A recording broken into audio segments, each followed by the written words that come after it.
Bonsoir. Merci beaucoup d'être venu. Nous avons le plaisir de recevoir Frédéric Gros aujourd'hui qui va parler surtout de la compassion. Donc vous savez tous ma joie de pouvoir partager vraiment le cœur de ma thèse avec quelqu'un que j'ai lu autant et qui mobilise les mêmes auteurs que moi.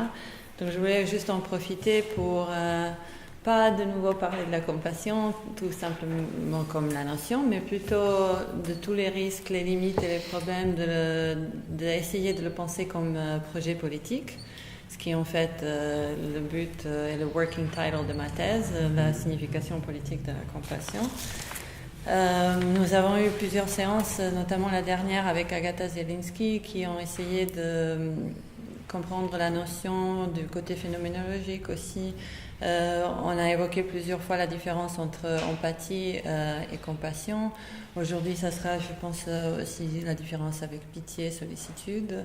On en a parlé dans le contexte de l'éthique du care. Ce qui m'intéresse, c'est de savoir, en fait, si en travaillant aussi les limites et les fragilités de la compassion, on arrive peut-être mieux à comprendre comment la mobiliser et l'utiliser. Et donc, là, je voulais juste au début citer Frédéric Gros dans un de ses articles. Tout d'abord, une des définitions qu'il donne de la compassion. La compassion désigne une réaction vitale face à la souffrance d'un autre être vivant qui peut être mon semblable, mais aussi bien tout être sensible comme un animal. Il s'agit d'une réaction tout à fait première et immédiate qui prend ses racines dans une sensibilité presque charnelle. La souffrance de l'autre provoque en moi une réaction presque physique. Et plus tard dans l'article, il parle de la compassion comme une solidarité première et irréfléchie entre tous les vivants.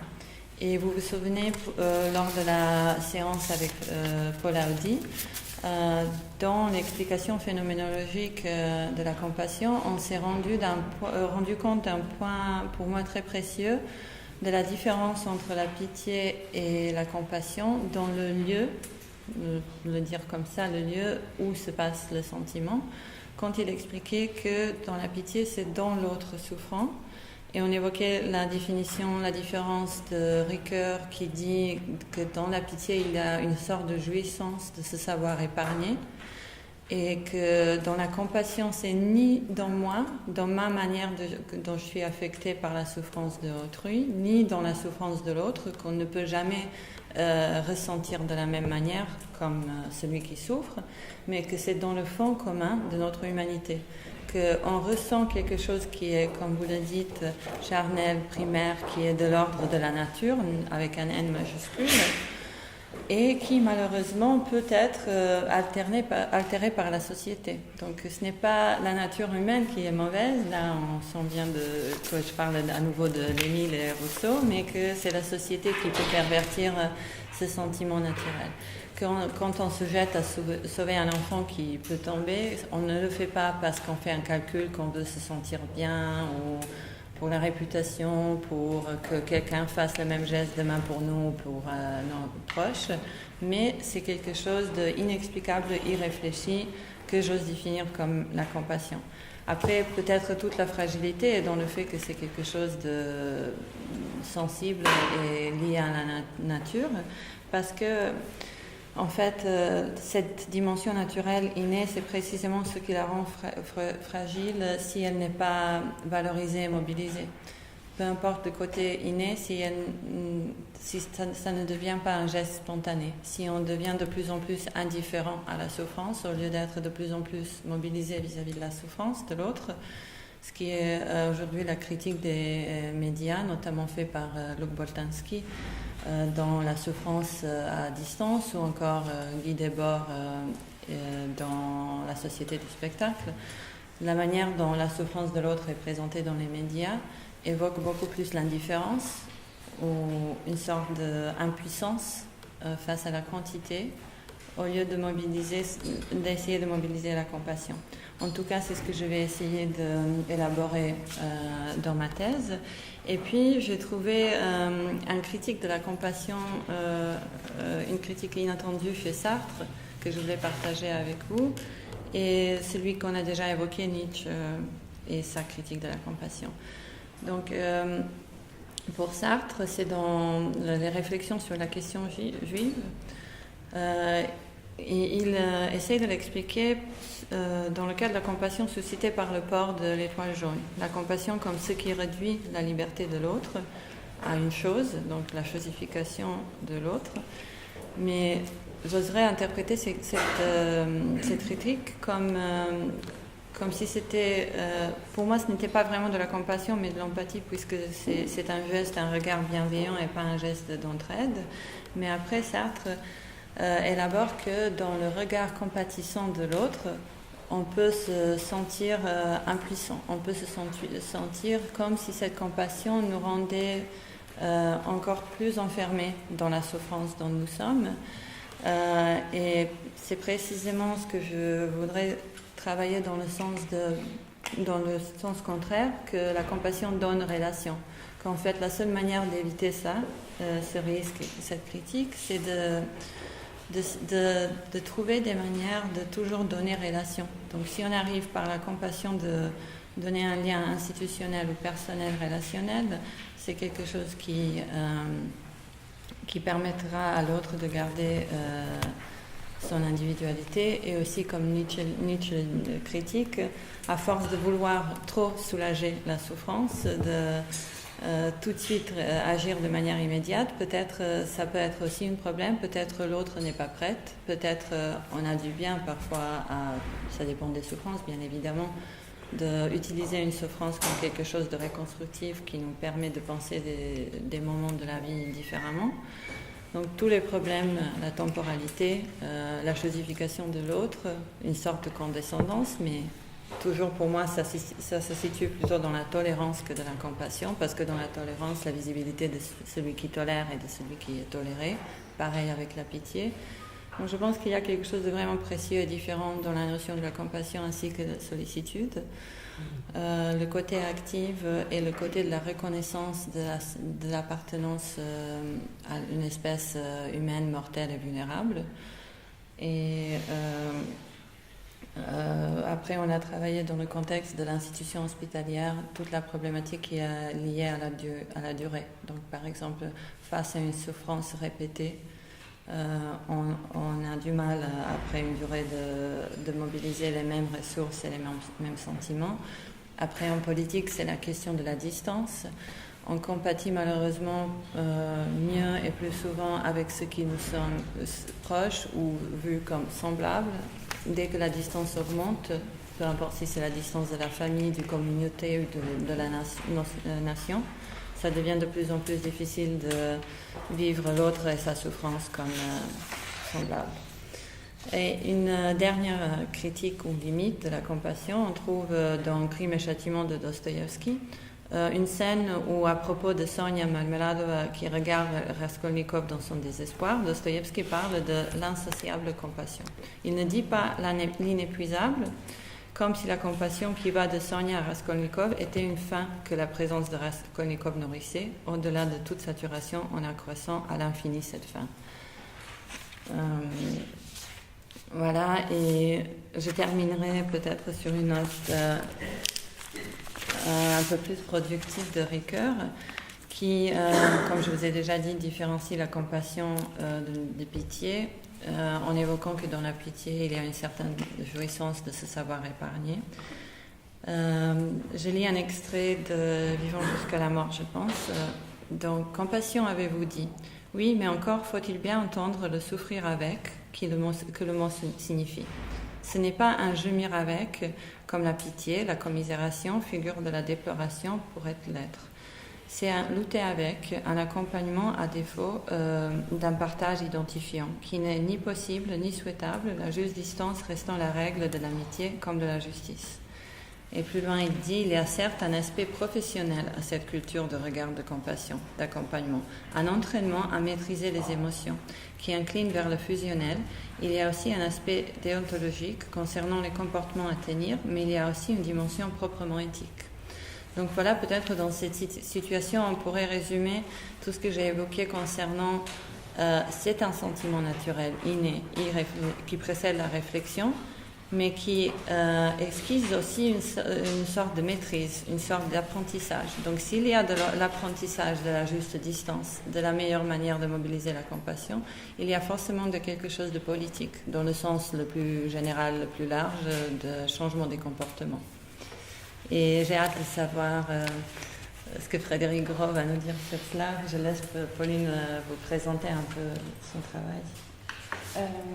Peut-être que la seule chose, moi, parce que vous en avez déjà beaucoup de choses, la seule chose peut-être qui pour moi témoigne peut-être d'une difficulté de la compassion, de sa complexité, de son paradoxe, ce serait le fait que par son ressenti, finalement, on témoigne d'une commune participation au monde, finalement, ou d'une sensibilité commune, donc à travers finalement, une sorte d'égalité, on va dire. Et en même temps, dans son expression, on risque toujours de creuser une espèce d'asymétrie en fait, dans la relation. Et peut-être que toute la difficulté de la compassion, c'est dans son expression, en fait, qui, alors même que son ressenti dit quelque chose d'un sentiment d'égalité partagée, son expression renvoie, enfin risque en tout cas de creuser en fait, la distance et l'asymétrie. Et donc peut-être quelque chose de cet ordre-là. Et puis du coup, moi la question que je me posais et que je vais discuter avec vous, ce serait est-ce que finalement la compassion peut participer d'un processus de subjectivation voire politique? Et puis une autre qui serait du coup plus liée au soin, c'est est-ce que finalement la compassion est le lieu du soin? Ou est-ce que le soin relève davantage d'une responsabilité et d'une forme d'engagement? Et si on définit le soin finalement comme une forme de présence ou de vigilance par l'attention qu'on porte à l'autre, est-ce que finalement le soin ou la compassion peuvent être interprétés comme aujourd'hui des actes de désobéissance? Donc pour nous aider à penser tout ça, nous sommes du coup honorés d'accueillir aujourd'hui Frédéric Gros. Vous êtes philosophe, ancien élève de l'école normale supérieure de la rue d'Ulm, professeur de pensée politique à l'Institut d'études politiques de Paris, Sciences Po, et chercheur au CEVIPEF. Vous avez enseigné pendant très longtemps à l'université Paris-Est Créteil-Val-de-Marne. Vos recherches portent sur la philosophie française contemporaine, particulièrement la pensée de Michel Foucault, dont vous avez édité plusieurs cours du Collège de France, Subjectivité et vérité, l'herméneutique du sujet, le gouvernement de soi et des autres, le courage de la vérité. Et vous travaillez alors sur l'histoire de la psychiatrie en écrivant Création et folie. Vous êtes intéressé aux problématiques de la guerre et de la sécurité à travers notamment 2 ouvrages, État de violence en 2006 et Le principe de sécurité en 2012. Vous avez écrit Marcher, une philosophie en 2009 qui a été traduit dans de nombreuses langues et un roman, Possédé en 2016. Et puis aujourd'hui vous vous intéressez aussi à l'éthique du sujet politique dans votre ouvrage paru récemment, Désobéir. Très bien, non, merci à vous. Je commence alors, oui. Non, je voulais commencer par m'excuser parce que j'arrive très tard, mais il se trouve que je vis dans l'urgence, et c'est vrai que j'ai dû regarder hier soir en me disant tiens, ce sera à quelle heure? J'ai regardé sur le site et en fait l'heure qui est indiquée sur le site c'est l'heure où commence et du coup j'ai zappé le moment qui est le moment de 18h à 18h30, donc voilà, vraiment toutes mes excuses.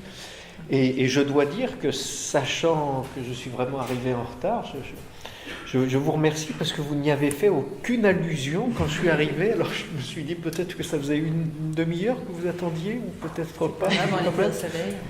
Donc voilà, je suis vraiment sincèrement désolé, mais il se trouve que j'ai croisé 2 informations. Il y avait 18h et puis en regardant le site, je me suis dit bah oui, non, c'est 18h30. Voilà, donc mille excuses.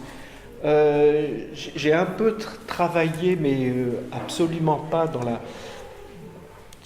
proportion à laquelle vous avez travaillé ces textes. Donc je vais essayer de vous donner 2-3 réflexions que j'ai pu avoir, où j'ai travaillé à la fois dans le domaine de la santé, mais aussi dans le domaine de la justice, puisque j'étais à Paris-Est, à l'université Paris-Est, c'est-à-dire coincé entre le palais de justice et l'hôpital Henri Mondor. Donc voilà, alors j'étais entre la justice et la médecine, et c'est vrai que j'ai essayé de penser le problème de ce rapport, ce que j'appelle la pitié, compassion, sollicitude, Alors la difficulté qu'on peut avoir à construire comme ça des concepts un peu différents, c'est qu'après, quand on tombe sur les textes, ça peut être des textes en plus traduits de l'allemand pour Nietzsche, etc. Ça devient très très compliqué parce qu'à la fois on tient à nos constructions et puis ça tombe jamais avec ce qu'on est en train de lire. Donc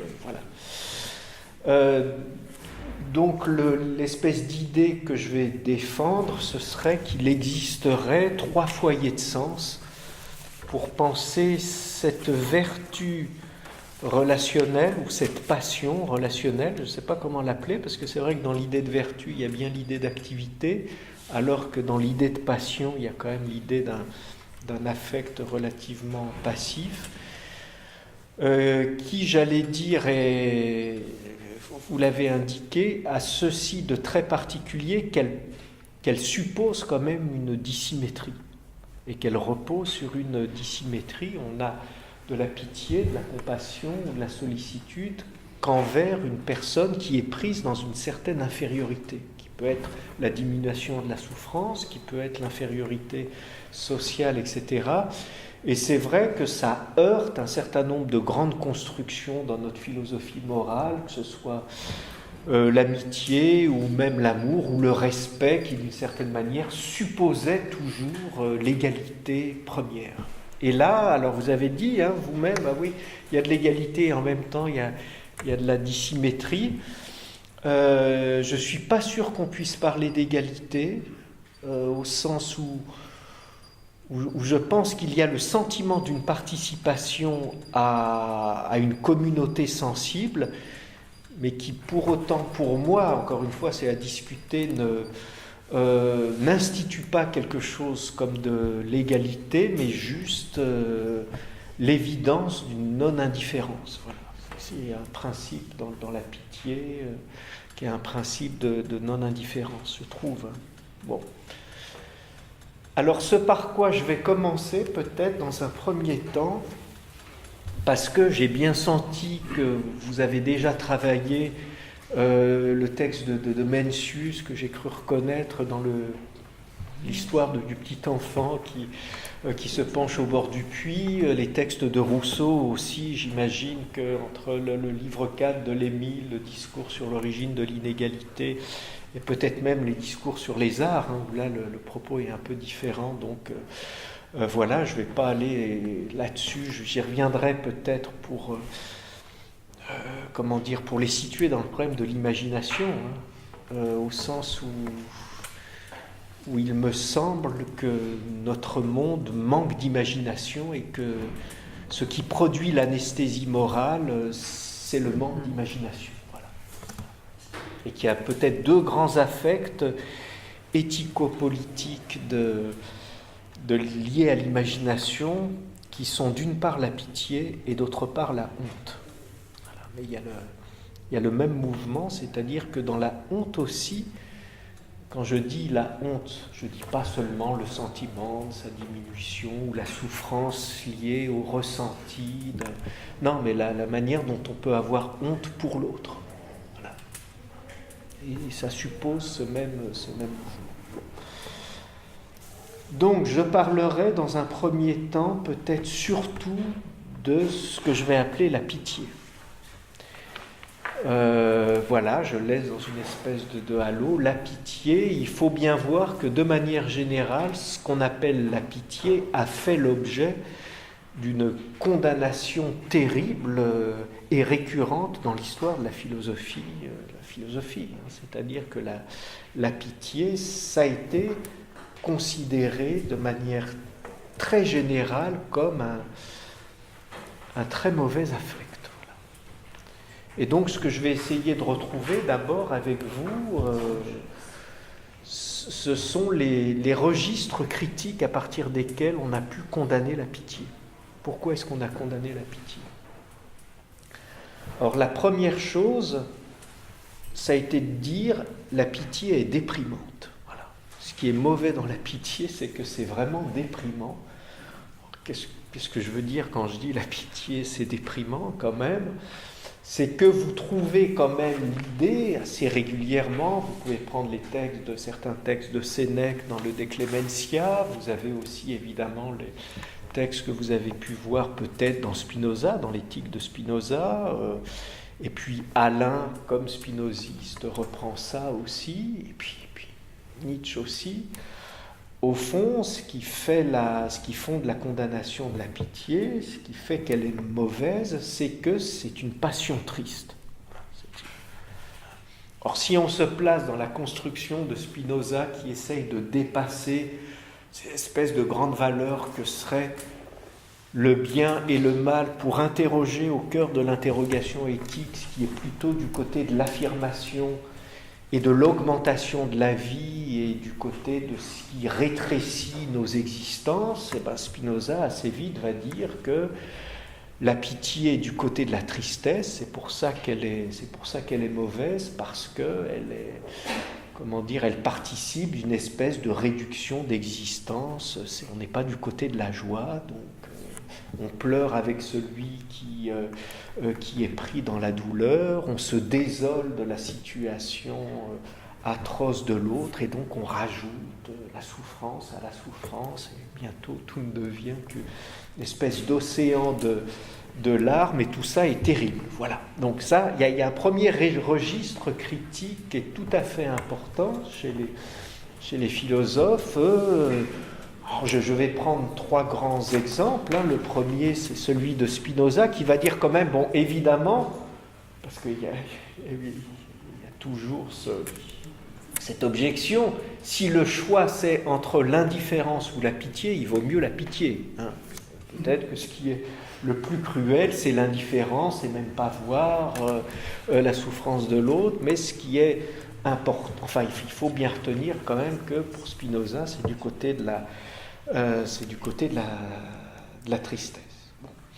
Deuxième texte, je voulais indiquer, c'est celui de Sénèque, je crois que c'est dans le De Clementia, je ne suis pas totalement sûr, je pouvais vous retrouver, où vous avez l'idée qui est très stoïcienne, si vous voulez, vous comprenez bien que dans une valorisation, comme vous pouvez trouver dans l'école stoïcienne, du contrôle parfait de ses émotions, de la maîtrise absolue de soi sur soi-même, et de manière générale de l'activité éthique, la pitié est ressentie comme une manière de s'abandonner à et de perdre le contrôle si vous voulez, de soi. Il y a quelque chose de l'ordre de l'épanchement dans la pitié qui paraît insupportable au stoïcisme. Et les stoïciens ne cessent de répéter, le sage ne saurait jamais ressentir de la pitié. Un sage n'a pas pitié. Voilà, ça ne fait pas partie des affects du sage, parce que c'est effectivement quelque chose qui est... qui suppose une certaine passivité. Compliqué, ce qu'on va appeler passivité, mais qui suppose de se laisser entraîner soi-même par la souffrance de l'autre. Mais là, de la même manière que Spinoza avait dit, attention, ça ne signifie pas qu'il faut être indifférent, de la même manière, Sénèque va dire, et les stoïciens aussi, mais attention, ça ne signifie pas qu'il faut aider l'autre. Simplement, le ressort depuis lequel on porte secours à l'autre ne doit pas être de l'ordre de la pitié. Et qu'au fond, les yeux secs sont beaucoup plus efficaces, parce que quand vous avez pitié, vous vous laissez entraîner, vous vous ramollissez un peu, vos yeux s'embuent de larmes et vous aidez moins bien. Le sage a les yeux secs et il porte secours de manière tout à fait raisonnable en vue de certains devoirs, et surtout, il n'a pas pitié. D'accord ? Donc vous retrouvez derrière ça, j'imagine que c'est des choses que vous avez dû rencontrer dans votre parcours sur la pitié, parce que ce qui soutient une certaine critique de la pitié, c'est, la critique contre un certain sentimentalisme larmoyant qu'on trouve finalement insupportable. Alors quand le discours devient genré, ça devient assez vite insupportable, mais ça devient, oui, tout ça c'est féminin, c'est larmoyant, etc., etc. D'accord ? En tout cas, ce registre, je signale qu'il existe quand même dans la philosophie. Alors chez Nietzsche, ça prend des proportions parfois dramatiques, parce qu'on peut sauver Nietzsche de beaucoup de choses, mais c'est vrai qu'il y a des textes qui sont vraiment très très durs, et que Nietzsche, qui en même temps je reviendrai là-dessus, a pour moi écrit les textes les plus profonds sur la pitié. Hein. Il a quand même dit la pitié, c'est mon problème. Et Nietzsche est devenu fou en embrassant un cheval. Hein, cette espèce de scène du cheval à Turin, je ne sais pas si vous l'avez rencontré déjà. Bon. En tout cas, il y a quand même certains textes qui sont beaucoup plus durs.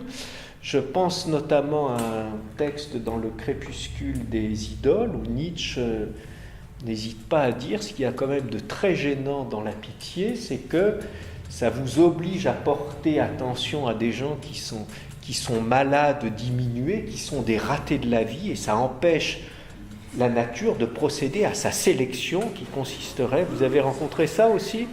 Voilà, c'est des textes assez durs quand même, hein, qui consistent à dire, oui, la pitié, sauf que ce qui doit mourir et périr, bah oui, il faut laisser mourir, et que, voilà, on empêche la sélection. Je peux vous le retrouver si ça vous intéresse. C'est dans... Où c'est que j'avais trouvé ça? Je ne voulais pas envoyer celui-là. Nietzsche... bon. Non, ben je ne sais plus, je l'ai pas ici. En tout cas, c'est un texte tout à fait dur. Ou par exemple, je vous cite, la pitié est une faiblesse comme tout abandon à une passion préjudiciable, elle augmente la souffrance dans le monde, et à ce moment-là, en admettant que ces façons, si ça prédomine, ne fût-ce que pendant un seul jour, ça pourrait pousser l'humanité à sa perte. Donc, vous avez quand même des textes très très durs là-dessus. Donc, ça c'est, j'allais dire, la première chose, la pitié est déprimante. Vous avez un deuxième registre critique qui consiste à dire la pitié est injuste et que ce qu'il y a d'insupportable dans la pitié, c'est qu'elle va faire des préférences, c'est qu'elle va être partiale. Alors déjà, La Rochefoucauld, dans ses maximes, disait 2-3 choses qui consistaient à dire, vous savez, la pitié repose sur l'identification, et au fond, on va avoir quand même pitié plutôt des gens avec lesquels on pourrait s'identifier, c'est-à-dire des gens avec lesquels on pourrait dire, au fond, ce qui lui arrive de terrible, c'est une chose qui pourrait m'arriver à moi aussi, et dans le geste qui porte à secourir l'autre, eh bien, ce n'est jamais que l'expression d'un égoïsme, parce qu'au fond, ce que j'entends aider, c'est juste, et ce que j'entends secourir, c'est juste une image projetée de moi-même. Donc l'idée que la pitié repose sur un égoïsme. La Rochefoucauld, dans ce même registre, vous avez, je ne sais pas si vous avez eu l'occasion de le rencontrer, mais sans doute, un texte très dur de Kant dans les observations sur le beau et le sublime. Et dans ce texte, Kant dit qu'il faut faire très très attention à la pitié parce qu'elle a un fond de partialité insupportable. Il prend un exemple, c'est toujours comme ça chez Kant, quand il prend des exemples, c'est assez terrible, hein, c'est assez... voilà. Et il dit imaginez, donc on imagine, et il prend l'exemple d'un homme qui a des dettes, mettons, qui doit 300 € à son voisin et qui, passant devant un clochard, tout d'un coup fond en larmes et lui glisse un billet de 50 € dans la poche. Et Kant trouve que c'est absolument insupportable. Quoi, il doit de l'argent à un autre et il s'apitoie, et par rapport au devoir, qui est le devoir le plus sacré, qui consiste à rembourser ses dettes et à suivre son devoir, eh bien, il se laisse comme ça emporter par un apitoiement qui ne va jamais, finalement, qui ne va jamais être décidé que par le fait que cette personne avait justement à esquisser peut-être un sourire un peu malheureux qui l'a touché. Enfin, vous voyez, c'est-à-dire qu'on voit bien que chez Kant, ce qu'il trouve insupportable dans cette morale de la pitié, c'est qu'elle ne peut pas, pour lui, elle ne peut pas être universelle parce que c'est une morale qui repose sur un sentiment et que le sentiment, justement, n'est pas universel, et au fond, là, on est submergé de pitié, elle nous entraîne, elle nous traverse, alors que le propre de la morale, c'est que c'est ce qu'on doit commander en nous. Le respect, ça se commande, vous pouvez vous commander à vous-même de respecter chacun, mais la pitié, non. La pitié ou l'amour, alors vous allez me dire peut-être que tout le défi, enfin la grandeur ou le défi ou l'impossibilité, appelez ça comme vous voulez, du christianisme, c'est d'avoir, imaginé cette provocation inouïe d'un amour universel. Voilà. Qui pour Kant est une aberration en soi. On ne peut pas fonder la morale sur le sentiment. Donc ça c'est, je trouve que c'est une dernière, un deuxième registre critique que je trouve, pour ma part, assez intéressant, cette manière de faire jouer la justice, la partialité, et de dire au fond, dans la pitié, c'est... ça dépend de choses trop contingentes pour pouvoir être érigé en morale. Ça ne peut pas être de la morale parce que, justement, c'est du sentiment, donc on est dans des choses qui sont contingentes. J'arrive à un dernier registre critique. Je regarde si j'ai rien oublié, en tout cas pour le deuxième, la pitié est injuste, tout dépend des circonstances, etc. Tout ça, c'est ce que je vous ai dit. Oui, il y avait un texte de Yankelevitch qui disait un peu la même chose, c'est-à-dire que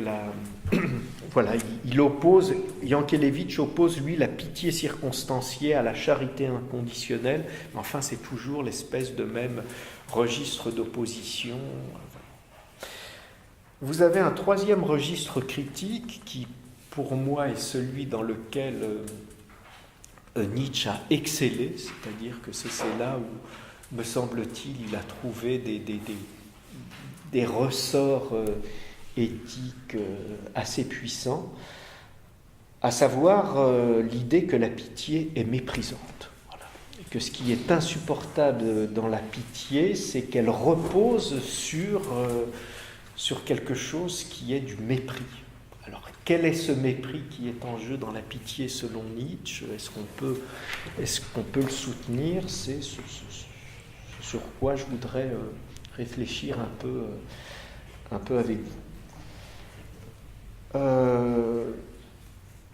Alors, j'avais dit au départ, évidemment, que compassion, pitié, ce sont des affects qui supposent que l'autre soit pris dans une certaine diminution. Encore une fois, qui peut être sociale, qui peut être aussi une diminution maladive, mais ça suppose une dissymétrie quand même, non ? Ça suppose une infériorité, voilà, de celui auquel on adresse quand même sa pitié, et dit Nietzsche, cette infériorité, elle est creusée par la pitié, c'est-à-dire que la pitié, au lieu de témoigner d'une espèce d'égalité, elle en rajoute d'une certaine manière dans cette infériorité. Alors il y a deux textes que je trouve intéressants chez Nietzsche pour discuter un peu de tout ça. Le premier texte qui est dans Ainsi parlait Zarathustra, vous l'avez sans doute rencontré, qui est le texte qui s'appelle Les Miséricordieux, enfin dans certaines traductions, ça peut être d'autres traductions, qui est un texte d'ailleurs qui porte quand même au départ sur la honte. Et sur cette honte dont je vous ai expliqué que c'était justement pas la honte dont j'ai envie de parler, mais qui est la manière dont je me sens infériorisé et dont je ressens douloureusement cette infériorité ou cette diminution. Et vous savez qu'assez largement quand même, Nietzsche rend coupable, le christianisme ou la religion, de cette culpabilisation des hommes, et au fond, il y a un registre critique chez Nietzsche de la religion chrétienne qui consiste à dire que la religion a quand même été une vaste entreprise de culpabilisation et que chacun devait se sentir coupable de quelque chose et diminuer et avoir honte de lui-même. Derrière, il y avait quelque chose justement de très politique, puisque d'une certaine manière, il y avait une politique de la domination qui pouvait se brancher sur cette honte. Et donc vous avez, alors je n'ai pas pris le début, mais tout le début de ce chapitre assez... Enfin, c'est chapitres qui ont été quand même écrits, surtout la première partie du Zarathustra, en très peu de jours, dans une espèce d'exaltation tout à fait farouche. Et Nietzsche commence en disant « Trop longtemps, l'homme a été cette bête aux joues rouges. Je l'appelle la bête aux joues rouges parce qu'il a eu honte, honte. Telle a été l'histoire de l'humanité pendant trop longtemps. Et ce qu'il faut, c'est sauver l'homme de sa honte. Il doit sortir de la honte. » Et ensuite, il parle de la pitié. Et je vous lis quelques passages.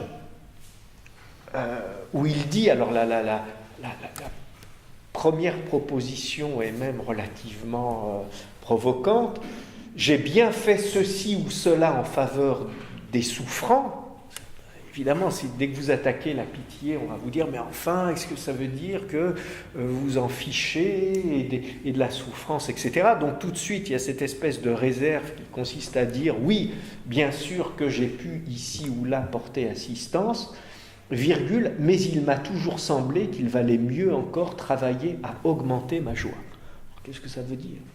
Enfin là, on rejoint le truc un peu spinoziste qui consiste à dire qu'il faut faire attention aux passions tristes et il vaut mieux développer en soi la joie. Et ensuite, il a cette phrase, premièrement, depuis que l'homme est homme, il a trop peu connu la joie. Voilà, mes frères, le seul péché originel.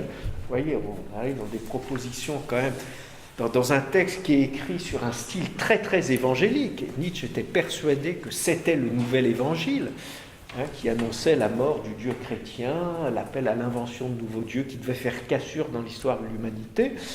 Donc l'homme a trop peu connu la joie, voilà le seul péché originel. Et si nous apprenons à mieux goûter la joie, nous oublierons d'autant mieux de faire du mal aux autres et d'inventer des douleurs. Donc alors là, il y a une espèce d'approfondissement qui consiste à dire que vous allez me taxer d'égoïste en disant que j'augmente ma joie, mais au moins si j'augmente ma joie, je ne passe pas ma vie à essayer d'inventer des malheurs aux autres, ce que font peut-être la plupart des... Vous voyez, donc il met en place cette dissymétrie. Et il continue avec cette phrase qui, là encore, est tout à fait, j'allais dire, provocante et presque blessante quand on la lit. C'est pourquoi je me lave la main qui a porté secours aux malheureux. C'est pourquoi je m'essuie encore l'âme, car j'ai eu honte de sa honte, même en voyant souffrir le souffrant, et en lui venant en aide, j'ai durement atteint sa fierté. Donc ici, on tombe sur ce qui, je pense, pour Nietzsche, constitue vraiment le fond de sa critique de la pitié, c'est-à-dire qu'au fond, dans le geste de pitié, il y a une manière de faire honte à l'autre par le geste même qui le secourt. Donc, si vous voulez, à partir de là, Nietzsche, qui sent très bien qu'on pourrait le taxer, ce qui n'est pas son problème, d'égoïste, etc., revient sur cette attitude de pitié et il finit par dire « Si ton ami est malade, offre asile à sa souffrance, mais sois pour lui une couche dure, un lit de camp, c'est ainsi que tu lui seras le plus utile. » Et si ton ami te fait du mal, dis-lui, je te pardonne le mal que tu m'as fait, mais le mal que tu t'es fait à toi-même, comment pourrais-je te le pardonner ? Bon, ce que je veux dire par là, c'est que ce qu'il introduit, je trouve, dans ce passage, c'est l'idée que cette pitié, la seule condition pour qu'elle ne soit pas ressentie de manière blessante par l'autre, c'est qu'on y mette quelque chose comme une dureté. Alors jusqu'à quel point et comment penser cette dureté, en tant que cette dureté sera le signe de la pudeur, et d'une certaine pudeur. Voilà. Et si vous voulez, c'est en travaillant, j'allais dire, dans cette espèce de dialectique toujours un peu instable que Nietzsche construit ce premier texte, d'accord ? Ce premier texte. Vous avez un deuxième texte, je ne sais pas si vous l'avez rencontré, qui est dans le Gai Savoir et qui s'appelle « La volonté de souffrir et les compatissants ». Alors, ce qui me plaît dans ce texte, c'est que Nietzsche prend cette fois un tout autre point de vue, mais je trouve que c'est assez fort quand même, puisque ce que va essayer de dire Nietzsche dans ce texte, dans cet aphorisme, j'ai essayé de retrouver le commentaire que j'en avais fait ici. Oui. Alors je vous lis un peu le texte pour essayer de le reprendre après. Voilà, le point d'entrée de Nietzsche, c'est pas du tout la honte. Ça consiste à dire que ce qui me fait souffrir, c'est en même temps ce qui m'est le plus personnel, le plus intime, et que, au fond, la souffrance se définit fondamentalement comme ce que j'ai à vivre moi. Voilà. Ça, c'est la première chose. C'est-à-dire que la souffrance pour chacun, et je prends ce terme au sens quand même très large, définit,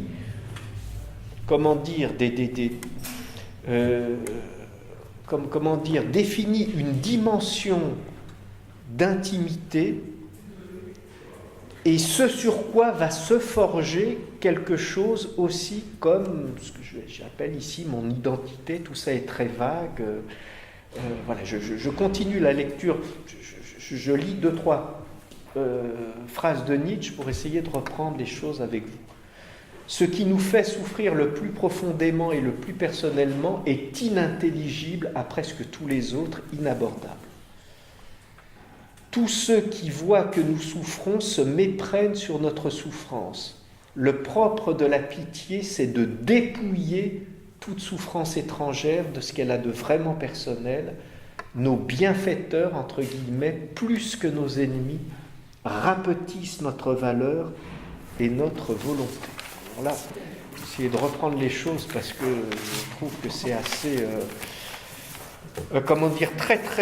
très extrême comme idée. Il s'agit finalement de défendre l'idée que le malheur, la souffrance, le deuil, toutes ces expériences définissent quelque chose comme une intimité inaccessible. Elles sont ce qui nous constitue, ce qui dessine notre intériorité. Or, celui qui vient et par sa pitié qui veut prendre une part de notre souffrance fait part d'une espèce d'intrusion insupportable. Vous voyez ?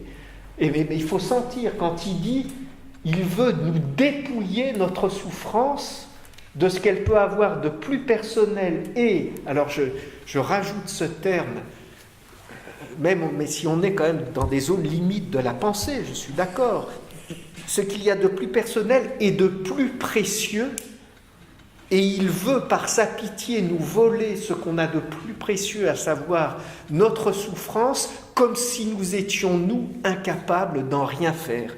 Et qui sait si notre souffrance et notre douleur actuelle ne sont pas le terreau par lesquels quelque chose comme une richesse supérieure me sera donnée. Donc je vais très vite dans cet aphorisme de Nietzsche, mais qui va très loin, c'est-à-dire qui sait si vous, avec votre pitié qui dit le pauvre, il souffre, etc., est-ce que vous ne défendez pas, dit Nietzsche, pardon d'employer le vous, hein, c'est pas à vous que je m'adresse, mais je reprends la dynamique même de l'aphorisme, est-ce que par notre éloge de la pitié et de la compassion, on ne défend pas la religion du bien-être, comme si nous avions décidé tous que de toute façon, on ne pouvait rien faire de la souffrance.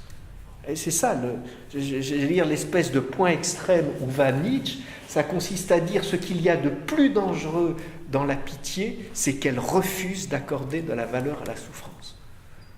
Et qu'elle considère a priori que la souffrance est du côté de l'insupportable, du mauvais, de ce dont il faut se débarrasser, etc. On est dans un registre critique, j'allais dire, qui est très extrême, qui est très extrémiste, etc. Évidemment, après, il faudrait détailler selon les souffrances, selon les douleurs, etc. Les choses peuvent être évidemment tout à fait différentes, mais je trouve qu'il y a une manière, voilà, déjà de définir la souffrance comme relevant de l'impartageable et de définir la pitié ou la compassion, pour l'instant je ne fais pas de différence, comme relevant d'une intrusion insupportable parce qu'on veut partager la souffrance de quelqu'un, mais qui sait si je veux la partager? Qui sait s'il n'essaye pas de rabaisser ma propre souffrance à hauteur de sa médiocrité. Mon pauvre, vous êtes bien malheureux de souffrir, mais qui dit que ma souffrance n'est pas plus riche que votre bonheur? Vous voyez, je veux dire, on est vraiment dans des espèces de renversements que je trouve. Alors je trouve que ça va loin, peut-être trop loin, etc. Mais en même temps, je trouve que c'est une vraie provocation pour nous. Je lis la fin justement de l'aphorisme. Le compatissant veut secourir et ne songe pas un seul instant que le malheur puisse procéder d'une nécessité personnelle, etc. Il ne sait rien de tout cela. La religion de la pitié, le cœur, et il met des tas de guillemets, ordonne de secourir. On croit avoir le mieux aidé quand on aide le plus vite. Si pour vous, partisans de cette religion, vous pensez véritablement de même façon que pour les autres, si vous ne vous voulez jamais garder une heure votre propre souffrance et ne cesser d'éviter, etc., etc., dans ce cas, vous avez au cœur, outre la religion, la compassion, une seconde religion, qui est peut-être la mère de la première, j'entends le culte du bien-être. Bon. Ce que je vous signale quand même, parce que je crois, vous allez me dire, peut-être c'est très anecdotique, mais je crois quand même que c'est important de s'en souvenir, que Nietzsche a été un grand malade. Quand je dis que ça a été un grand malade, c'est quelqu'un qui a souffert toute sa vie.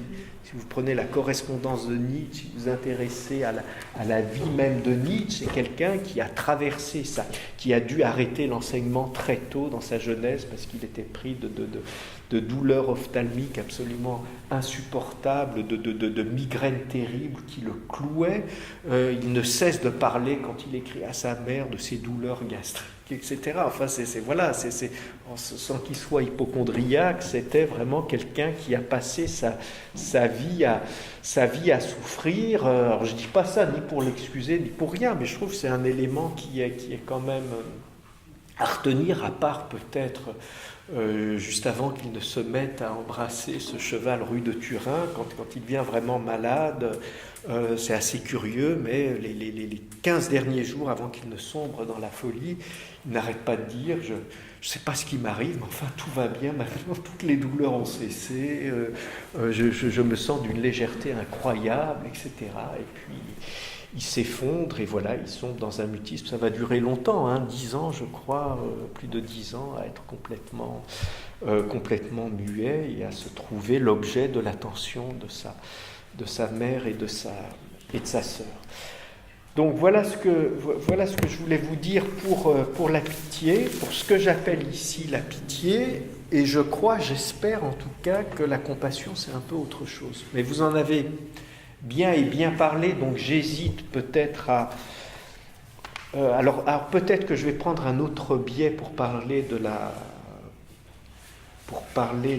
compassion, parce que je pense que c'est des textes, c'est pas la peine que je les reprenne, mais je vais les tenir en fond, et donc je vais parler de l'imagination comme puissance éthique, et à ce moment-là, ça va me permettre de parler à la fois de la pitié et de la honte. Bon.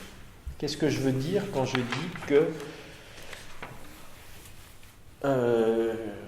l'imagination est une puissance éthique? J'essaye de dire par là que par imagination, vous savez, en philosophie, on a, vous le savez comme moi, les deux grands domaines dans lesquels on travaille sur l'imagination. C'est d'abord l'esthétique, évidemment, c'est-à-dire que l'imagination comme puissance des formes, comme puissance d'inventivité, de création, que ce soit narratif ou que ce soit au niveau plastique, évidemment. Donc il y a tout un travail sur l'imagination dans l'esthétique, et puis aussi, ça peut surprendre un peu plus dans l'épistémologie, c'est-à-dire qu'on considère que l'imagination, c'est une puissance de spatialisation et de temporalisation, et que dans la connaissance, c'est très important parce que ça permet une espèce de projection, et qu'au fond, on ne pourrait établir aucune loi scientifique si on ne disposait de cette imagination. Je ne vais pas reprendre toute la critique de la raison pure de Kant, accorde un immense privilège même, dira Heidegger, à l'imagination, puisque c'est ce qui permet de spatialiser, de temporaliser nos catégories pures de la raison. Et donc, voilà, c'est quelque chose qui est très important, évidemment, dans le travail scientifique. Je pense qu'on pourrait dire aussi que l'imagination est une puissance éthique. C'est un formidable levier pour la morale. Alors, on le dit un peu moins peut-être parce qu'on a l'habitude de ne considérer que trois grandes morales. La morale kantienne, on en a parlé, qu'une morale de la loi universelle, du respect, je vais très vite, une morale de la raison, comme capacité d'universel. Donc, qu'est-ce que c'est que la morale? C'est de pouvoir vouloir pour tous et pour toujours. Voilà, c'est ça, c'est la formule même de la morale, donc selon la raison. Vous avez une deuxième morale qui est la morale théologique, qui est très importante, c'est-à-dire au fond la conformité à des commandements qu'on ressent comme des commandements supérieurs, des commandements divins, des valeurs transcendantes, etc. Et puis vous avez une morale qu'on appelle la morale utilitariste, qui consiste à dire que la morale, c'est d'agir de telle sorte que le résultat de mon action augmente le bonheur général, l'utilité commune, etc. Et si vous voulez, dans cette tripartition traditionnelle des morales, à chaque fois, on oublie évidemment les morales qui reposent ni sur la raison, ni sur l'utilité, le calcul d'utilité, ni sur des espèces de décrets transcendants, et qui reposent sur l'imagination. Alors, qu'est-ce que je veux dire par là? Je veux dire une première chose qui a été, quand même ressentie par des gens comme... je pense à Platon dans sa République, quand il décrit l'éducation des gardiens, mais aussi à Bergson dans les sources de la morale et de la religion. Au fond, la morale repose quand même sur l'admiration et sur l'imitation. Si on est moral, c'est qu'on est porté par des grands modèles qui font qu'on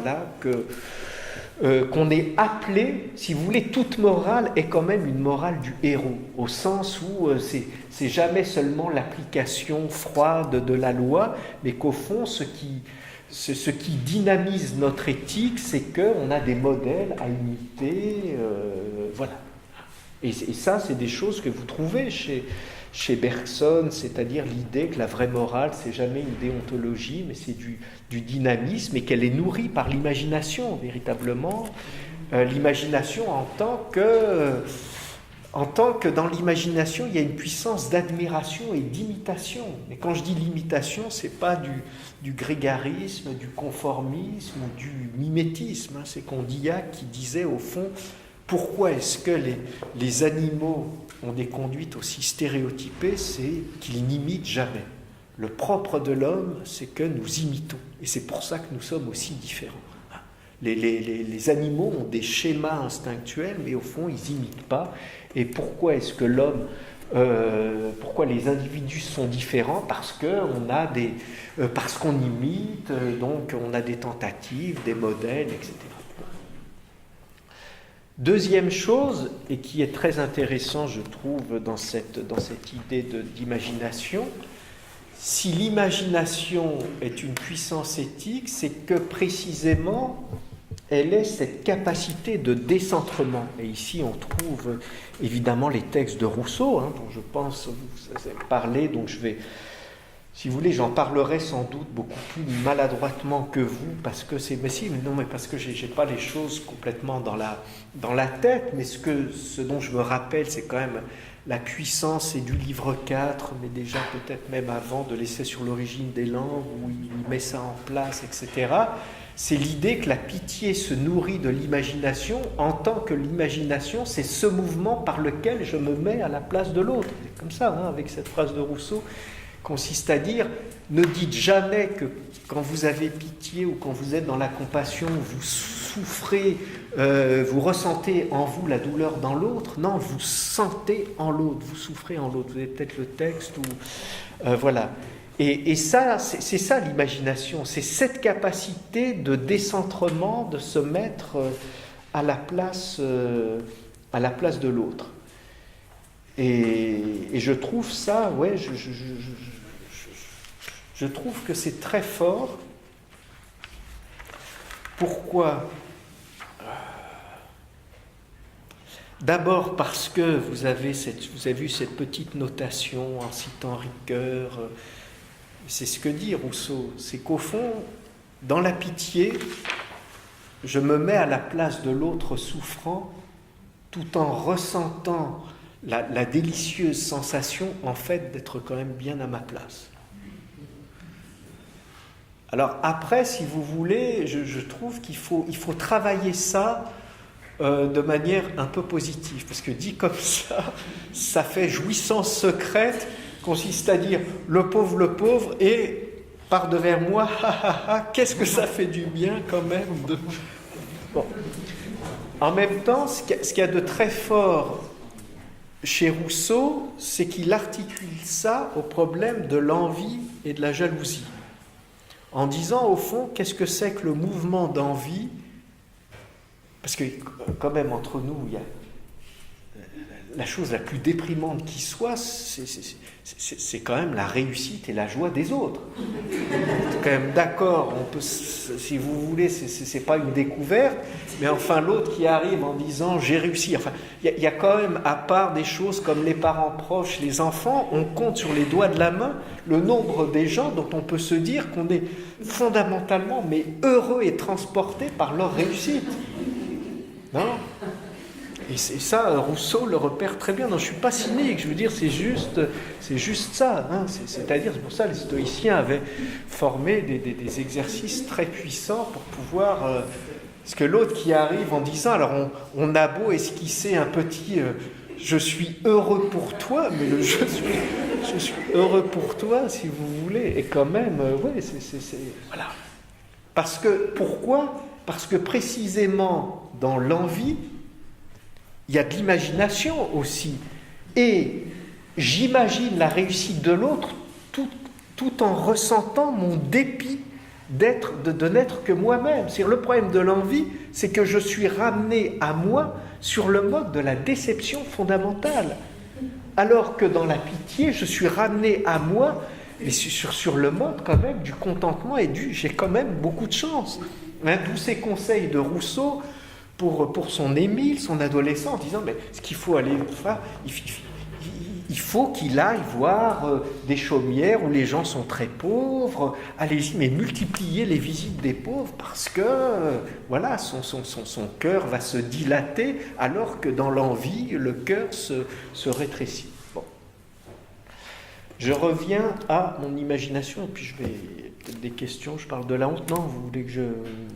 Non, parce que vous m'avez dit qu'il fallait quand même laisser place à du débat. Je peux reprendre des choses. Non, vous voulez que je parle combien de temps encore ? C'est à vous de me dire. Peut-être encore quelques minutes. Encore quelques minutes sur la honte et puis on revient. Mais de toute façon, je pourrais revenir sur tout ce que je vous ai apporté. Et peut-être un mot sur ce que j'appelle la sollicitude, parce que ça revient cette fois sur ce que vous avez dit. Donc j'en finis sur l'imagination quand je disais la pitié et la honte. Alors en quoi est-ce que j'essaye de penser justement cette valeur éthico-politique de la honte ? Vous allez me dire, je suis vraiment à contre-courant parce qu'aujourd'hui, tous les courants, et heureusement qu'ils existent, de ce qu'on appelle la libération de la parole, ce sont des courants qui poussent à libérer les femmes, puisque c'est quand même autour de ce problème du sexisme que ça a été posé, de libérer la parole et de les libérer de la honte.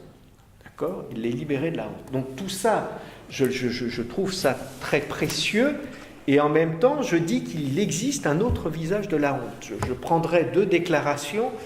D'abord, une lettre de Marx, 1843. Il écrit « La honte est un sentiment révolutionnaire ». C'est assez étonnant. Qu'est-ce que ça veut dire ? La honte est un sentiment révolutionnaire. Et si vous prenez l'abécédaire de Deleuze, je ne sais pas si vous en êtes servi un peu dans vos formations, ou même je trouve que pour soi-même, c'est vraiment quelque chose d'assez puissant d'écouter cet abécédaire de Deleuze. Si vous prenez la lettre Résistance, Deleuze dit, grand spinoziste quand même, la joie, etc., Deleuze dit au fond, il n'y a jamais de grande pensée ou de grande œuvre d'art qui n'ait eu comme racine la honte d'être un homme. Et il reprend d'ailleurs l'expression « la honte d'être un homme » qui était celle de Primo Levi, à qui, sortant des camps, on avait dit, enfin bon, devant s'exprimer sur l'affect général de cette expérience limite, terrible, atroce, il dit au fond, ce que j'en ressors, c'est peut-être la honte, qui serait la honte d'être un homme. Bon. Alors je vais essayer de travailler ça un petit peu à partir de l'imagination, parce que je trouve quand même que ces affects de compassion et de honte, en tout cas dans le rapport de soin, c'est des choses qui sont quand même très puissantes, qui traversent, parce que ça met en jeu, évidemment, je ne l'ai pas approché ici, le corps, mais aussi l'image de soi, l'image de sa dégradation, ou la manière dont l'image de la dégradation de l'autre, comment est-ce que je peux le ressentir, etc. Donc je trouve que c'est important. Qu'est-ce que j'avais dit ? Quand je dis qu'il existe une autre honte que précisément cette honte comme ce qu'il faut dépasser parce que je suis pris dans le sentiment douloureux de mon infériorité, voilà, qui est peut-être pas réelle, mais qui est peut-être construite socialement, mais enfin c'est comme ça, à un moment j'ai honte. Il y a déjà je remarquerai que la honte est aussi un sentiment qui est capable du même décentrement que la pitié. Je peux avoir honte pour l'autre, quand même. C'est-à-dire, mais en 2 sens d'ailleurs assez différents. Je peux, par rapport à un cynisme politique aberrant, par rapport à, je veux dire, des gens qui sont dans un déni d'humanité sordide, mais à un moment me dire, mais je suis obligé d'avoir honte pour eux parce qu'il n'y a même pas ça qui les retient.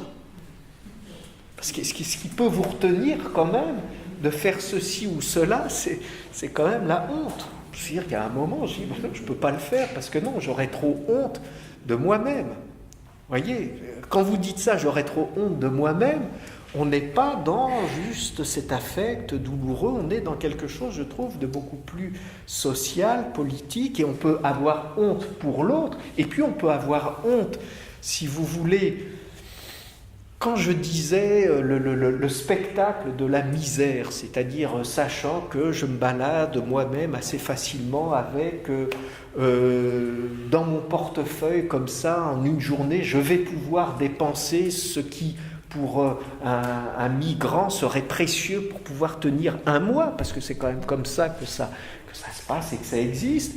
Et à un moment où je suis confronté à ce dénuement, ce dénuement terrible, je peux aussi avoir honte, mais honte en disant honte de ma richesse, mais pas au sens, si vous voulez, au sens où quelque part je peux faire l'expérience de cette inégalité et pas forcément sur le modèle de la pitié, mais sur le modèle de, oui, quand même, voilà, et on peut avoir aussi honte du monde au sens où s'il fallait faire le bilan de l'histoire de l'humanité en prenant en couple l'histoire d'aujourd'hui, on peut dire oui, voilà, j'ai un peu honte.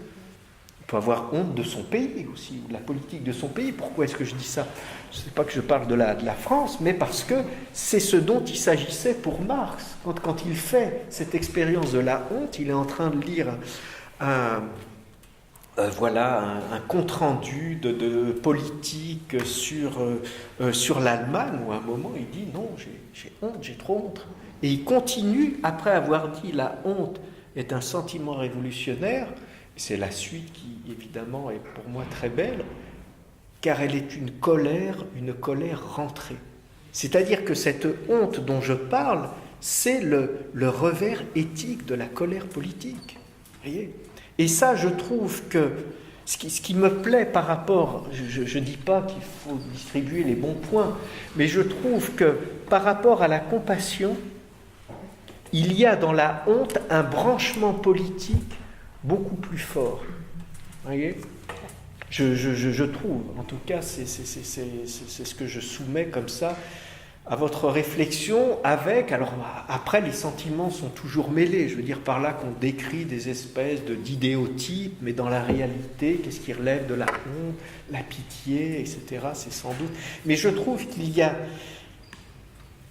y aurait intérêt aussi aujourd'hui à travailler sur cette dimension-là de la honte, hein, et avec, si vous voulez, en tant qu'elle repose sur l'imagination, parce que, voilà, ça consisterait à dire qu'au fond, une des sources de notre anesthésie morale, une des sources des grandes violences d'aujourd'hui, une des sources de ce qu'on appelle le mal politique, c'est peut-être le manque d'imagination. Voilà. Et c'est cette imagination qui, encore une fois, pour moi, s'exprime par la pitié, par la honte. Dernière chose, et j'arrête, je vous le promets, sur la sollicitude. Ce qui me plaisait dans cette idée de sollicitude, c'est un peu ce que vous exprimiez dans votre présentation. Et là, je pensais à ce texte de Ricoeur, dans Soi-même comme un autre, où il parle de la sollicitude. Il essaye d'en faire une vertu morale en disant, au fond, le propre de la sollicitude, c'est d'aider l'autre tout en étant dans une disposition depuis laquelle je peux recevoir leçon de sa souffrance. C'est-à-dire de réinstaurer quelque chose comme une réciprocité aussi. C'est-à-dire que même je suis évidemment dans quelque chose qui relève du soin, de l'assistance, etc. Mais même là, je me rends disponible à ce que l'autre peut m'apporter en leçon de courage ou même d'humanité. Le fait de m'apprendre à quel point nous sommes mortels, nous sommes fragiles, nous sommes vulnérables, c'est des leçons. Et c'est des leçons qui nous sont apportées dans cette relation. Donc je trouvais que ce thème de la sollicitude permettait de réintroduire une circularité. Voilà. Parce qu'il me semble que, alors c'est comme ça que je construis maintenant compassion, pitié, sollicitude. Après, on peut rebattre les cartes, etc. Mais moi, ce que j'appelle compassion, je reprends ce que vous avez dit à la fois l'une et l'autre, c'est que dans la compassion, c'est un sentiment de participation à une communauté sensible. C'est ça, c'est-à-dire mais ce n'est pas de l'égalité, il n'y a pas non plus de circularité. Simplement, je fais l'expérience assez vitale que quand même, si vous voulez, que la vie ne dessine qu'un seul tissu unique et que quand ce tissu est tordu à un certain coin, cette torsion, c'est-à-dire sa souffrance, se fait ressentir à l'autre bout du tissu, parce que moi aussi je fais partie du... Voilà, c'est-à-dire je peux pas être indifférent. Donc c'est ça que j'appelle, mais pour moi c'est pas de la circularité, c'est pas de l'identification, c'est-à-dire c'est pas le truc qui est je le reconnais comme un autre, parce que tout ça c'est très intellectuel. C'est simplement que quand je le vois souffrir, ce tort de souffrance, oui, ça fait quelque chose, parce que il y a quand même il y a quelque chose qui passe de très bon. Écoutez, je m'arrête là et je me tiens disponible pour vos questions. Voilà, merci. Merci beaucoup. Merci.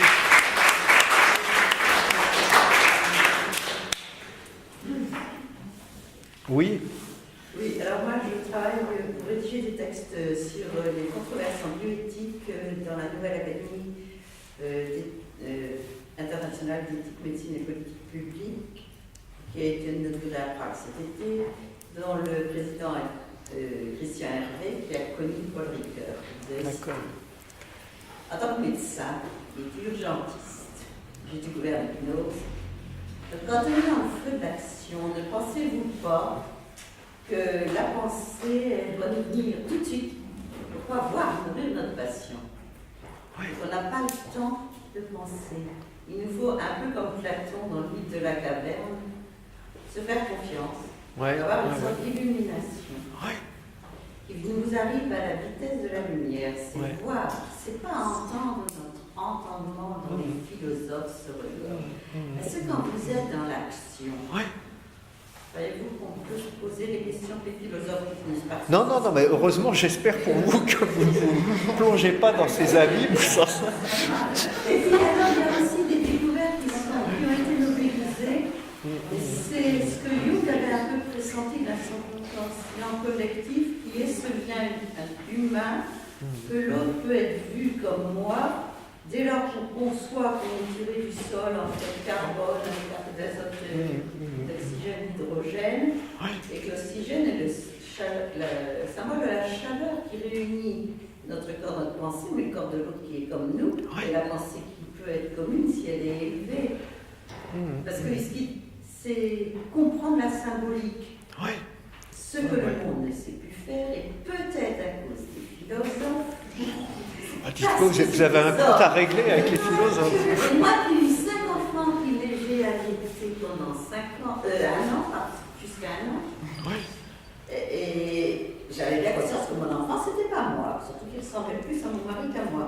Mais il n'empêche que la première chose, c'est répondre aux besoins, bien sûr. détecter les Bien besoins. sûr. Est-ce que les philosophes ne se seraient pas bien assortis d'avoir une... Ici, si on mis, mais quand même, il faut bien le voir sur le tard. Mais c'est vrai que si vous voulez, on est resté trop longtemps, mais je pense que vous avez parlé des doctrines du Caire, donc c'est des choses que vous avez vues, mais c'est vrai que la philosophie est restée très longtemps prisonnière d'une espèce de mythe de la souveraineté, qui pouvait être la souveraineté du sujet, la souveraineté de la pensée, etc., et qui les a rendus assez étrangers justement à cette prise en compte de la fragilité ou d'un lien qui était plus immédiat. Mais bon, après, comme on dit, mieux vaut tard que jamais. Est-ce qu'il y a d'autres, ou peut-être vous, je ne sais pas comment c'est vous qui organisez les séances, je ne sais pas comment vous distribuez la parole. On a des questions aussi, mais si quelqu'un a une autre, on laisse un peu de temps. Vous hésitez? Non? Pas de questions? Bon, je réfléchis beaucoup à ce que vous avez dit par rapport à la honte. Comme sentiment moral et beaucoup plus branché sur le côté politique ou plus malléable, je ne sais pas comment le dire. Je pense notamment par exemple à Merleau-Ponty quand il explique que quand on fait un geste maladroit, quand on est seul, peut-être il n'y aura aucune réaction. Quand on le fait, quelqu'un nous voit, on peut sentir la honte. Et il y a quelque chose, j'arrive pas exactement peut-être à le formuler, mais quand on voit un geste compassionnel, on ne le reçoit pas, on ne le vit pas, on le voit. Ça fait, si j'ose dire, du bien. Déjà. Donc est-ce qu'il y a quelque chose dans ces deux sentiments moraux similaires? Souvent quand on ressent la compassion, on peut aussi sentir la honte par rapport à une réaction inadéquate. Non, vous avez tout à fait raison. Vous avez tout à fait raison. La honte a permis à Lacan, il fallait y penser, lui seul pouvait y penser, d'écrire ontologie avec un H. C'est-à-dire de dire qu'au fond, on a traversé la hontologie. Voilà. Et qui est pas mal parce que, si vous voulez, parce que je trouve que c'est un affect très, très puissant au sens où, oui, c'est quand même pour nous un certain mode d'existence. Je veux dire par là que voilà, que c'est quelque chose de... Après, pourquoi est-ce que je disais que c'était plus... J'ai peut-être tort, je disais que je voyais mieux le branchement politique parce qu'il me semblait, encore une fois, que cette honte dont je parle, je pouvais établir une solution de continuité avec la colère plus facilement que pour la compassion. Et qu'au fond, la compassion ne débouche pas immédiatement dans la colère, alors que quand je dis « mais j'ai honte de ce qui se passe, j'ai honte de la situation d'un tel ou d'un tel », cette honte s'entend quand même comme indignation.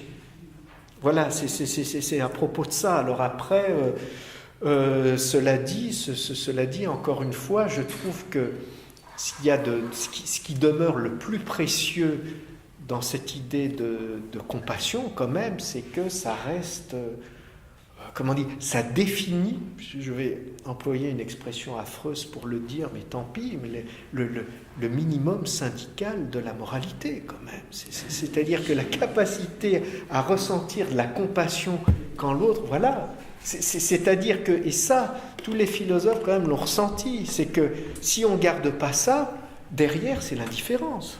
Hein, c'est-à-dire, je trouve que autant le contraire.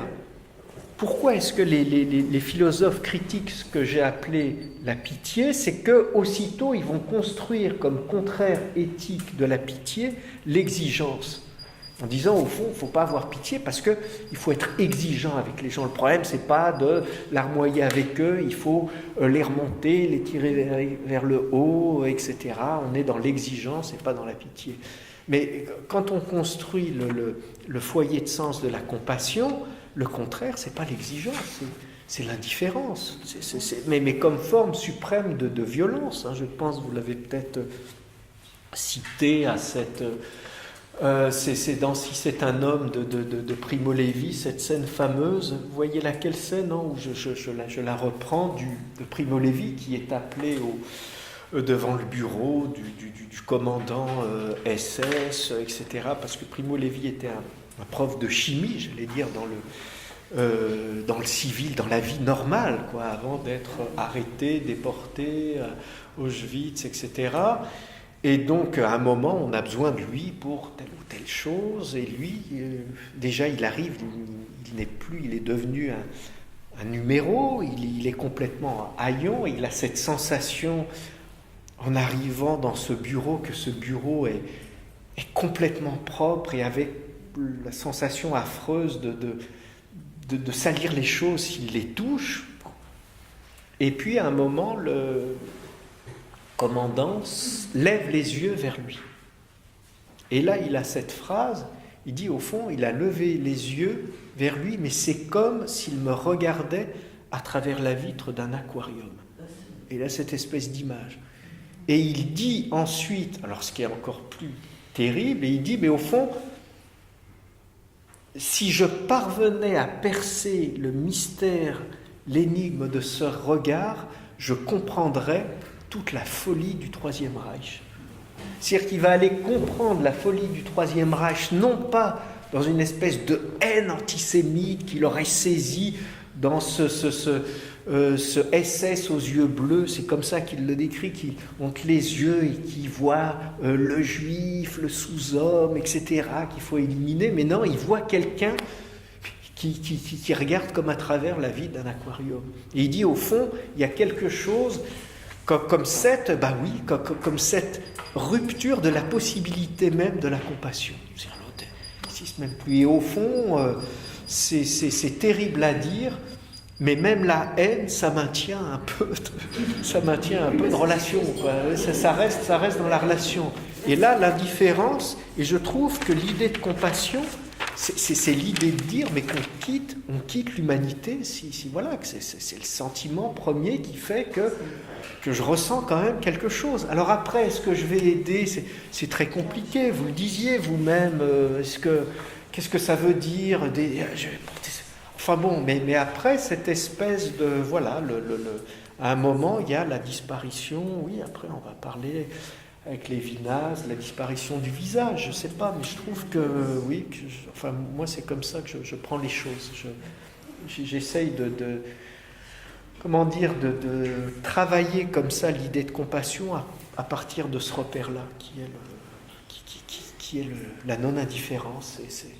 D'ailleurs, quand Rousseau, dans le second discours de l'origine de l'inégalité, parle de la pitié, il a cette expression, il dit même pas, il dit surtout pas la volonté de porter secours à l'autre. Il dit la répugnance à voir souffrir le semblable. C'est tout. C'est-à-dire, quand il souffre, ça tord un peu quand même. C'est tout. L'exemple que vous avez donné du C'est un homme, Oui. donc ça prouve bien, et un autre que vous donnez dans cet article-là, que en fait, les politiques peuvent faire taire la compassion. Oui. Et en fait, déjà c'est politique parce qu'on peut l'arrêter, on peut mobiliser le contraire de la compassion. Oui, je vous ai senti très très rousseauiste là-dessus. Vous aussi, dans oui, le soin au cœur non, de mais c'est vrai, l'éthique oui, vous avez raison. C'est-à-dire que cette anesthésie morale, ce manque d'imagination, c'est un montage culturel. C'est un montage, quand je dis culturel, politique, espèce de provocation de Rousseau. Ça consiste à dire arrêtez de dire que dans la violence, on revient à la barbarie ou à la sauvagerie. Si seulement le problème, c'est que c'est des montages culturels. Et que voilà. Ici, oui. vous le dites, les grands folies meurtriers du XXe siècle, massacres et génocides, ont de leur côté été rendus possibles par des grandes idéologies violentes, racistes, des constructions culturelles qui excitaient au meurtre et condamnaient au silence tout élan de compassion. Ouais, vous évoquez le regard... non, mais c'est la thèse rousseauiste, ouais. Mais après, je veux dire, voilà, et c'est vrai que ça fait fond sur une certaine confiance anthropologique fondamentale. C'est tout. Mais je veux dire, quand je dis que c'est une thèse, je veux dire que si vous prenez comment dire, je ne sais pas si vous vous souvenez de cette performance, c'est une performance artistique de 1974 faite par cette artiste qui s'appelle Marina Abramovic. Ça vous dit quelque chose ? Qui est serbe comme moi. Voilà, qui est serbe, oui. Oui. Et elle a fait, c'est une artiste serbe, vous avez tout à fait raison, qui fait cette performance. Elle va dans un théâtre, elle dispose sur une table 72 objets. Il y a de l'huile, il y a une rose, il y a des tas de choses, il y a des ciseaux, il y a beaucoup de choses, etc. Je ne sais plus, je ne pourrais pas vous faire la liste complète. Et elle dit, voilà, de 8h à 2h du matin, je vais exposer mon corps et je vais l'offrir. Voilà, je ne vais plus bouger. Hein, je ne vais plus bouger. Bon. Et donc, la performance commence, et les premières heures, on prend un bras, on soulève, etc. On prend des pétales de rose, on lui verse un peu de miel dans la bouche, c'est bon, etc. Et à partir de 3 heures, il y a une espèce d'autre ambiance qui commence à s'installer. On commence à taillader un peu, à déchirer l'habit, à tordre un peu. Il y avait aussi, alors c'était vraiment une performance, c'était vraiment très dangereux, il y avait aussi un pistolet avec une balle.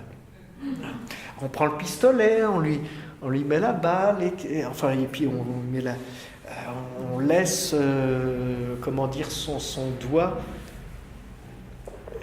Ce que ça pose comme problème, et puis ça finit presque en pugilat entre ceux qui essayent de la défendre, parce que ça va très loin, si vous voulez.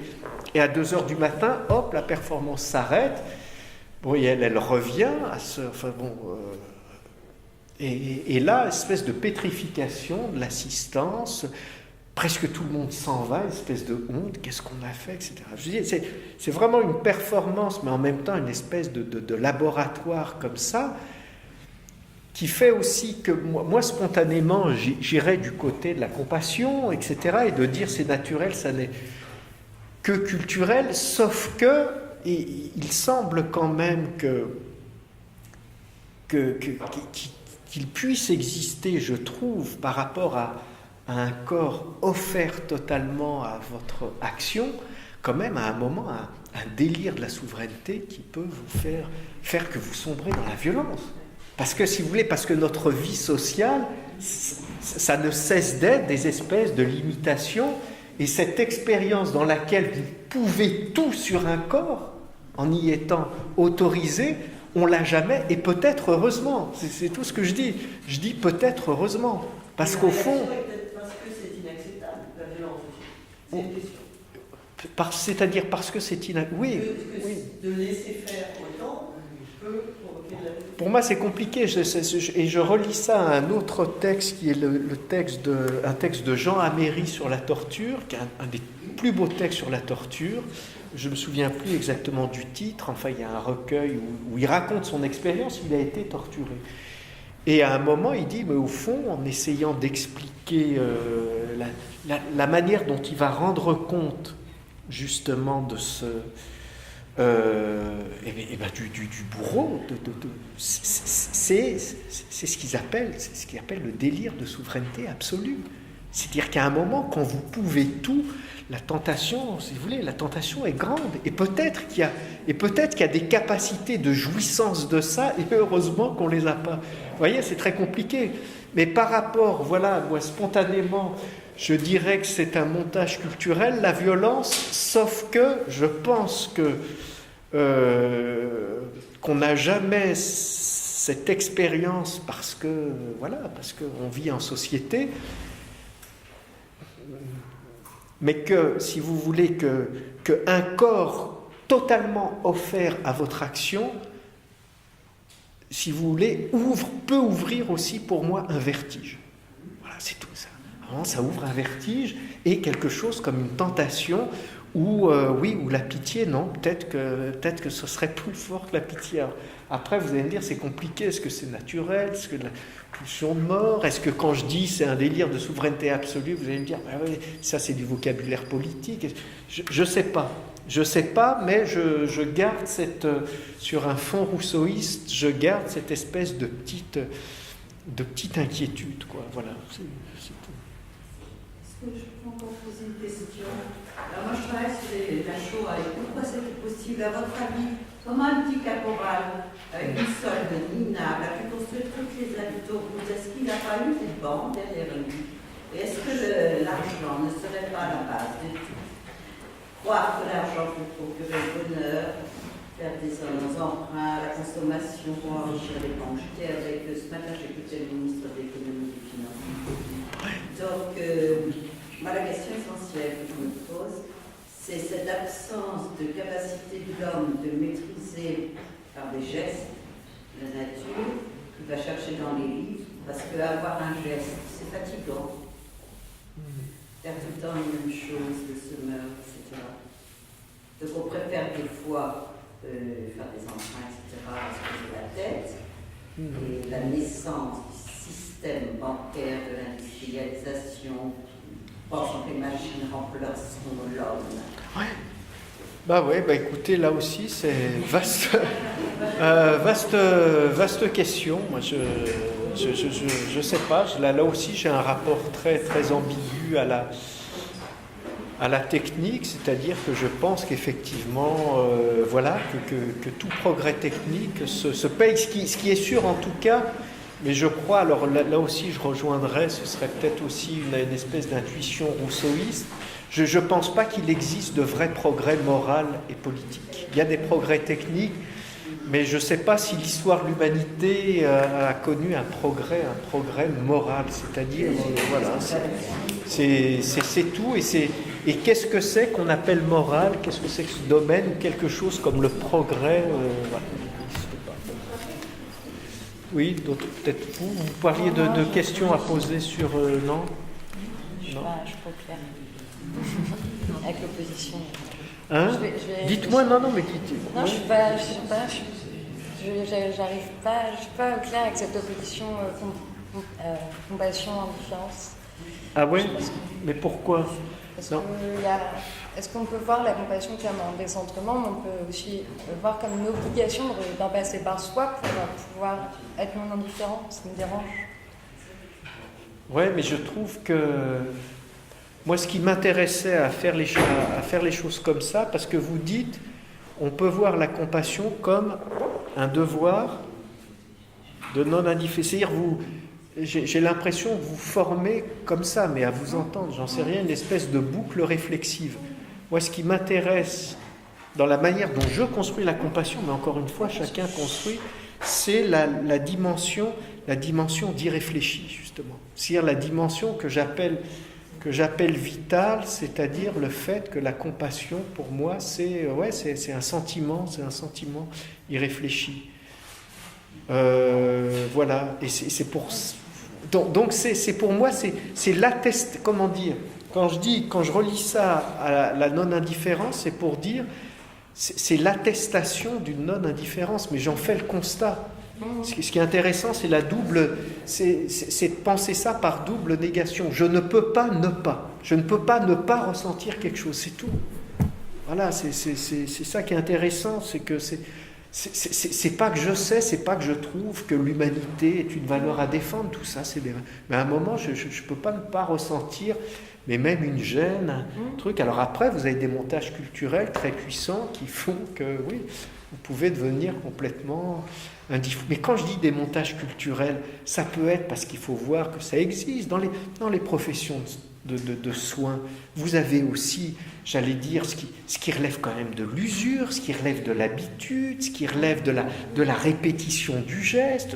C'est des choses, alors c'est du culturel aussi, et heureusement d'ailleurs qui sont très ambivalents, parce qu'en même temps ça vous permet d'avoir un geste plus assuré, mais c'est vrai que vous tendez aussi vers quelque chose qui peut être aussi mécanique, et tout ça, si vous voulez, fait que je trouve que